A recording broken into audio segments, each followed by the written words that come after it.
নামাজ না পড়েও ভালো হওয়া যায় কি? নামাজ পড়ে আমার ভালোত্বের প্রমাণ দিতে হবে না।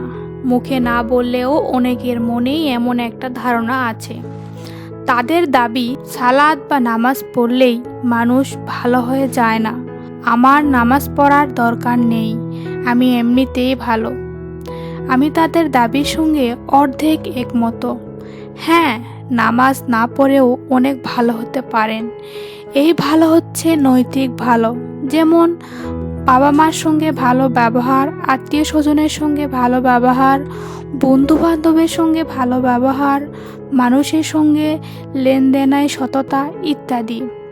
কিন্তু আরেক প্রকার ভালোত্ব আছে, সেটা হচ্ছে ধর্মীয় ভালোত্ব। নামাজ না পড়ে কেউ নৈতিকভাবে ভালো হতে পারলেও ধর্মীয়ভাবে ভালো হতে পারেন না। কেন?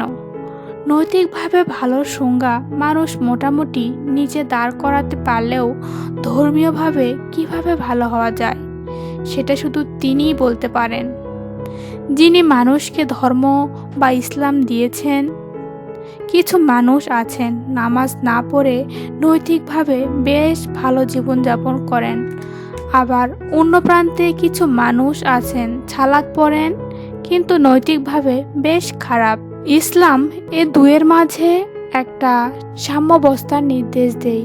সঠিকভাবে যারা ইসলাম পালন করেন তারা নৈতিকভাবেও ভালো, ধর্মীয়ভাবেও ভালো। কারা প্রকৃত পুণ্যবান তাদের পরিচিতি দিতে গিয়ে আল্লাহ এমনটাই বলেছেন, নামাজে মুখ পূর্ব বা পশ্চিমে ফেরানোই আসল ভালোত্ব নয়। প্রকৃত ভালো তারাই যারা আল্লাহ ও শেষ দিনে বিশ্বাস করে ফেরেশতাদের, ধর্মগ্রন্থগুলো এবং নবীদের। সম্পদের প্রতি ভালোবাসা থাকার পরও তা দান করে আত্মীয় স্বজন, অনাথ, দরিদ্র, পথিক ও সাহায্য প্রার্থীদের এবং ব্যয় করে দাসমুক্ত করার জন্য। তারা ঠিকমতো সালাত আদায় করে, যাকাত দেয়, প্রতিশ্রুতি দিলে পূর্ণ রাখে, দুঃখ কষ্ট অভাব অনটন ও বিপদে তারা ধৈর্য ধরে।